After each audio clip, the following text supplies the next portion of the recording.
Est-ce que vous pensez que vous auriez survécu au naufrage du Titanic?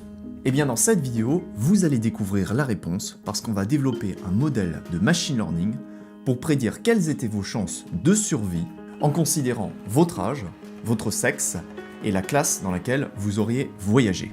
Bonjour et bienvenue dans cette 20e vidéo de la série Python spécial Machine Learning.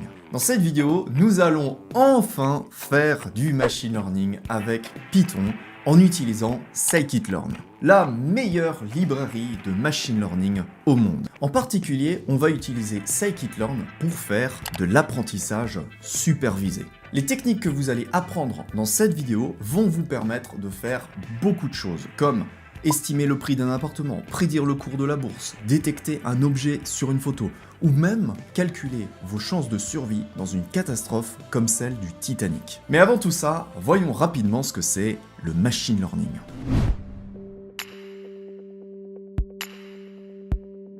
Le machine learning, c'est l'art de donner à une machine la capacité d'apprendre sans la programmer de façon explicite. Ça, c'est la définition historique. Maintenant, dans les faits, le machine learning, ça consiste à développer un modèle mathématique à partir de données expérimentales. Pour ça, il existe trois techniques: l'apprentissage supervisé, l'apprentissage non supervisé et l'apprentissage par renforcement. Dans cette vidéo, on va se concentrer sur la technique la plus populaire, l'apprentissage supervisé. Mais vous en faites pas, on verra dans les détails les deux autres techniques très bientôt dans de prochaines vidéos, donc songez à vous abonner si vous voulez pas les louper. Alors, dans l'apprentissage supervisé, la machine reçoit des données qui sont caractérisées par des variables x et annotées d'une variable y. Dans le vocabulaire du machine learning, on appelle les variables x des features. C'est le mot anglais pour dire caractéristiques. La variable y, quant à elle, est nommée label, ce qui veut dire étiquette. Alors, dans l'apprentissage supervisé, le but, c'est que la machine apprenne à prédire la valeur y en fonction des features x qu'on lui donne. C'est pour ça que y est également appelé target variable, ce qui veut dire objectif. Donc, pour réussir à faire ça, on commence par donner tout plein de données à la machine. On constitue alors un dataset. Ensuite, on spécifie le type de modèle que la machine doit apprendre. Est-ce qu'il s'agit d'un modèle linéaire, d'un modèle polynomial, d'un arbre de décision ou bien d'un réseau de neurones? Il existe tout plein de types de modèles en machine learning. Au passage, on spécifie également les hyperparamètres de notre modèle. Par exemple, combien de branches il doit y avoir dans un arbre de décision, ou bien combien de neurones il doit y avoir dans notre réseau de neurones. Une fois qu'on a fait tout ça, la machine va commencer à travailler. Elle va utiliser un algorithme d'optimisation pour trouver quels sont les paramètres du modèle qui nous donnent les meilleures performances pour les données de notre dataset. C'est ce qu'on appelle la phase d'entraînement. Et une fois cette phase terminée, c'est fini. Notre modèle de machine learning est prêt à être utilisé. Lorsque la machine reçoit de nouvelles données, sans étiquette cette fois-ci, elle va utiliser le modèle pour prédire quelle est la valeur de y. Voilà, vous savez à présent comment fonctionne l'apprentissage supervisé. Grâce à cette méthode, on peut à la fois résoudre des problèmes de régression, quand y est une variable continue, c'est-à-dire une variable quantitative, et des problèmes de classification quand y est une variable discrète, c'est-à-dire une variable qualitative. Et j'ai une très bonne nouvelle parce que dans cette vidéo, on va faire les deux, des régressions et des classifications. Mais avant ça, je vous laisse quelques secondes pour digérer tout ce qu'on vient de voir. N'hésitez pas à faire pause, à revenir un petit peu en arrière, et si vous avez la moindre question, posez-la en commentaire. Comme vous le savez, on répond à tous les commentaires sur cette chaîne YouTube. Allez, on se retrouve tout de suite pour parler de scikit-learn.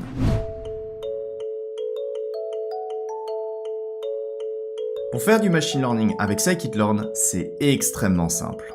Tous les modèles et tous les algorithmes de machine learning ont déjà été implémentés avec une architecture orientée objet dans laquelle chaque modèle dispose de sa propre classe. Pour créer un modèle, on génère donc un objet de la classe correspondant à ce modèle. Au passage, dans scikit-learn, c'est ce qu'on appelle un estimateur. On peut aussi préciser entre parenthèses les hyperparamètres de notre modèle. Par exemple, pour une descente de gradient, on peut préciser le learning rate. Ou bien pour une random forest, on peut préciser le nombre d'arbres. Évidemment, si vous ne connaissez pas ces choses, alors ça va être difficile de faire du machine learning. Mais vous en faites pas. Sur le site web de Scikit-learn, on trouve un tutoriel en anglais qui vous explique tout ça, et sinon, il y a toujours ma chaîne YouTube avec mes vidéos en français.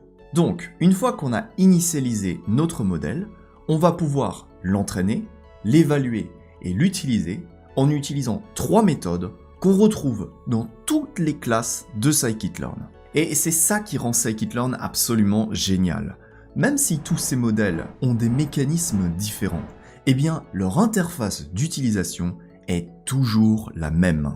Ça veut dire que pour développer une régression linéaire ou pour développer un arbre de décision, vous allez écrire quasiment le même code.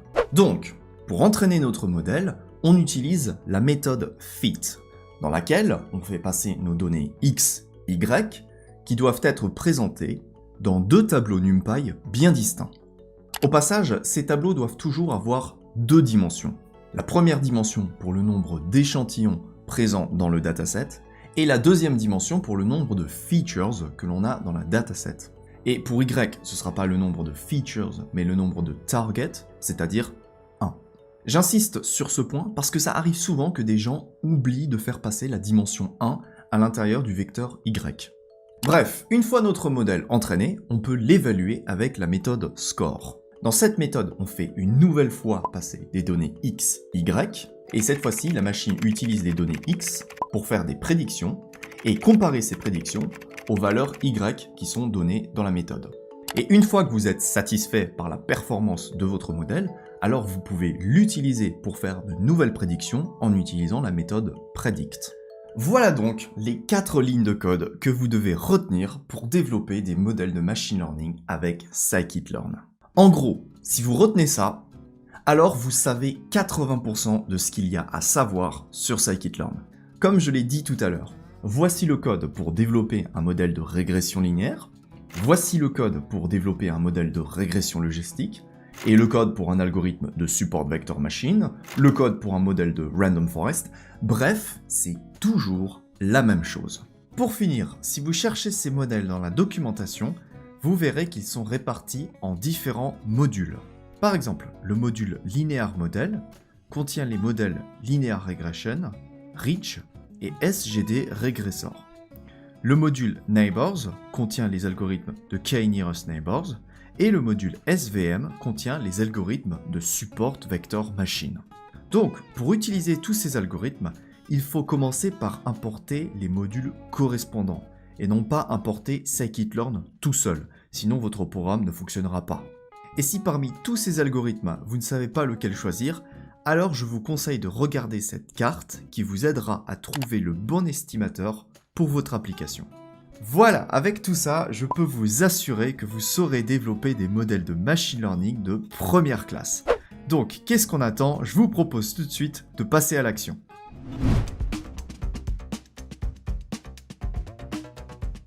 Ce que je vous propose de faire, c'est de résoudre un problème de régression avec Scikit-learn.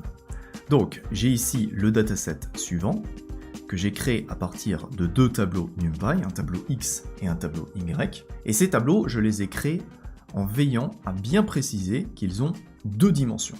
Alors, ce qu'on pourrait faire, en présence d'un tel dataset, ça serait tout simplement de développer un modèle de régression linéaire. Pour ça, il va falloir importer la classe Linear Regression depuis le sub-package Linear Model. Donc, c'est la première chose qu'on va faire, from scikit-learn.linearModel, import linear regression.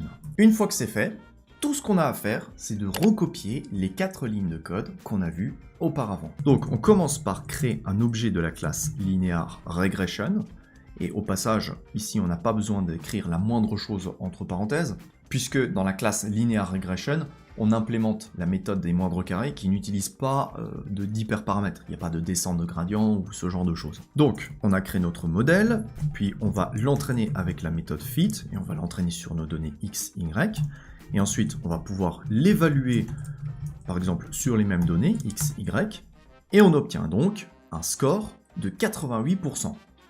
En réalité, c'est le coefficient de détermination qui est calculé dans ce cas-là, c'est-à-dire le R carré de la méthode des moindres carrés.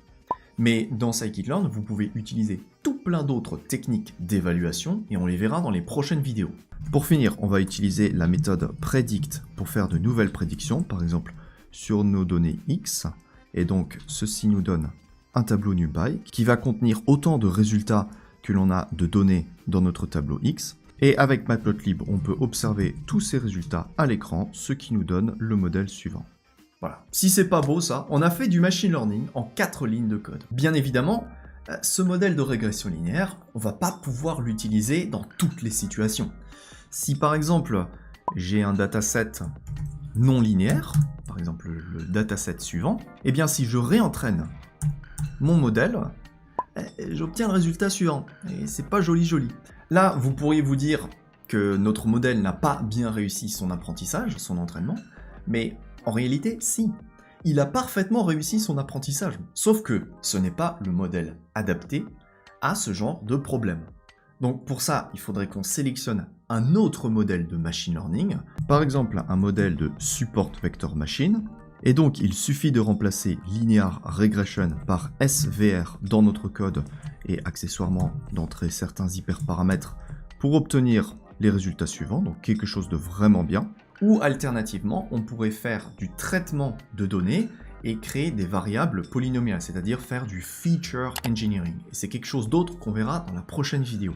En attendant, vous savez désormais comment résoudre des problèmes de régression. Voyons maintenant comment attaquer un problème de classification.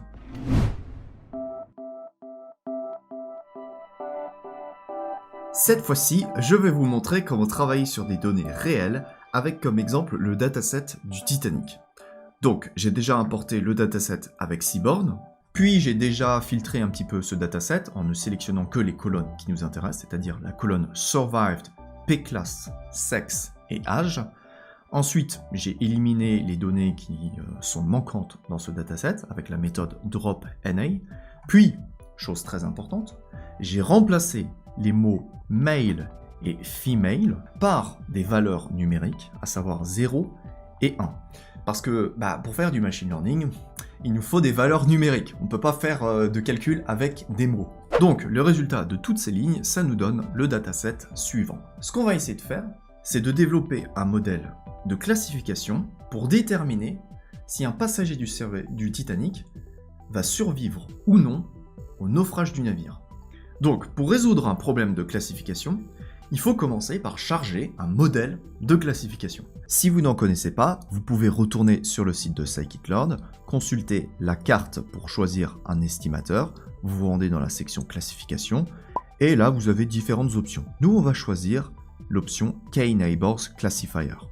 Donc from scikit-learn.neighbors, on importe K-Neighbor Classifier, puis on va initialiser notre modèle, et ensuite il faut qu'on entraîne notre modèle sur des données X, Y. Le problème, c'est qu'actuellement, on n'a pas de données X, Y. Tout ce qu'on a, c'est un tableau Panda. C'est tout. Donc ce tableau, il va falloir qu'on le divise en deux tableaux. Un tableau Y, qui va être notre colonne Survived, et un tableau X, qui va être tout le reste du tableau, à l'exception de notre colonne Survived.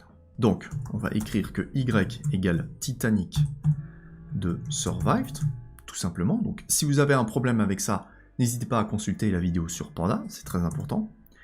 Et on va créer un tableau X en sélectionnant toutes les colonnes à l'exception de la colonne Survived. Et pour ça, on va utiliser la méthode drop qu'on a également vue tout au long de cette formation.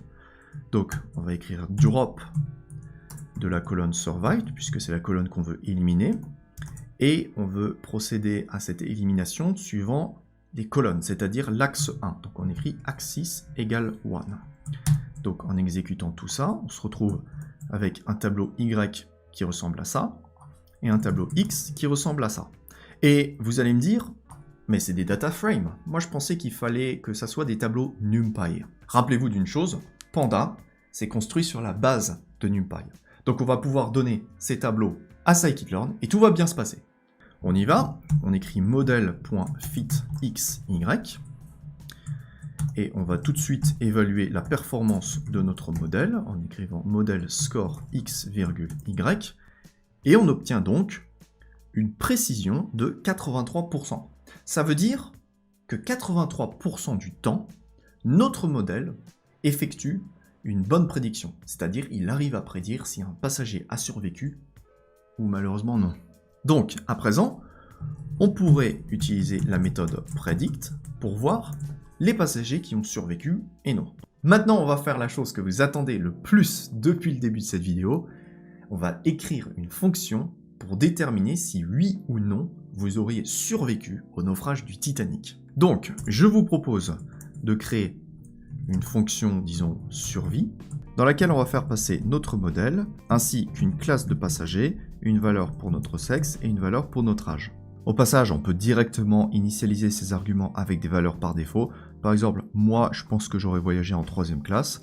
Mon sexe est masculin, donc j'écris 0, pour être cohérent avec la modification qu'on a effectuée auparavant. Et à l'heure actuelle, j'ai 26 ans. Donc dans cette fonction, on va créer un tableau NumPy qui comprend ces différents éléments, P-classe, sexe et âge. Bien sûr, il faut veiller à entrer ces données dans le bon ordre, c'est-à-dire le même que celui avec lequel la machine a été entraînée. Surtout, n'oubliez pas que votre tableau X doit avoir 2 dimensions.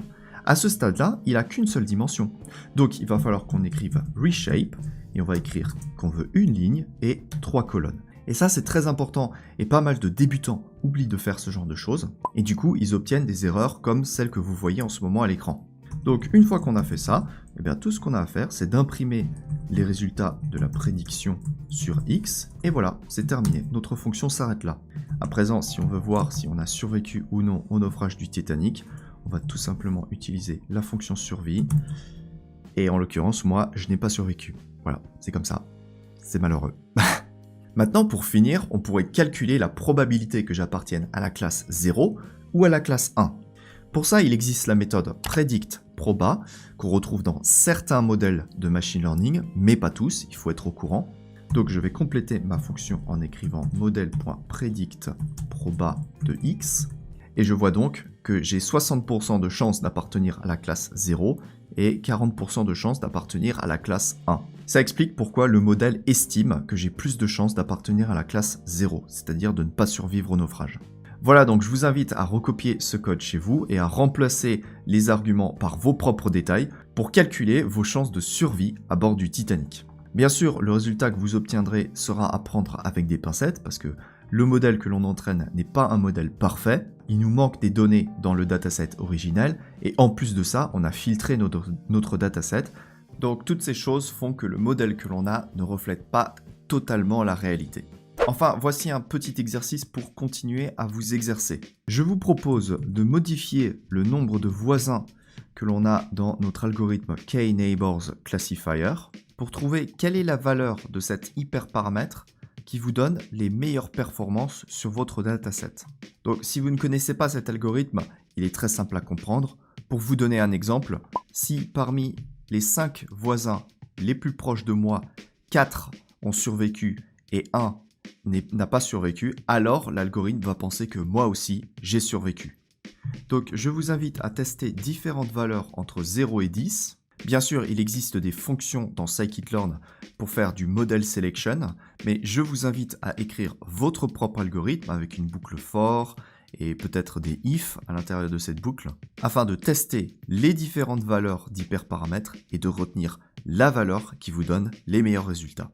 Voilà, je vous souhaite bon courage pour cet exercice. Si vous avez la moindre question, laissez-la en commentaire et n'hésitez pas à rejoindre notre Discord. Le lien est dans la description de la vidéo. Voilà, c'est la fin de cette première vidéo sur scikit-learn. On va encore voir beaucoup de choses sur cette librairie dans les prochaines vidéos.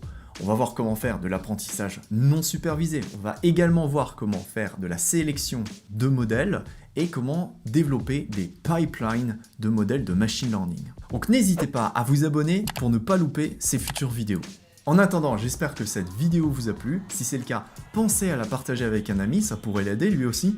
Et dites-moi dans les commentaires si vous aimez bien scikit-learn, si vous avez des idées de projets, ou bien si vous préférez d'autres librairies que scikit-learn. Par exemple, il existe XGBoost ou bien StatModels. Voilà, il y a pas mal de choses qui existent. Dites-moi ce que vous en pensez. Allez, sinon, portez-vous bien, codez bien, et je vous dis à très vite pour la prochaine vidéo.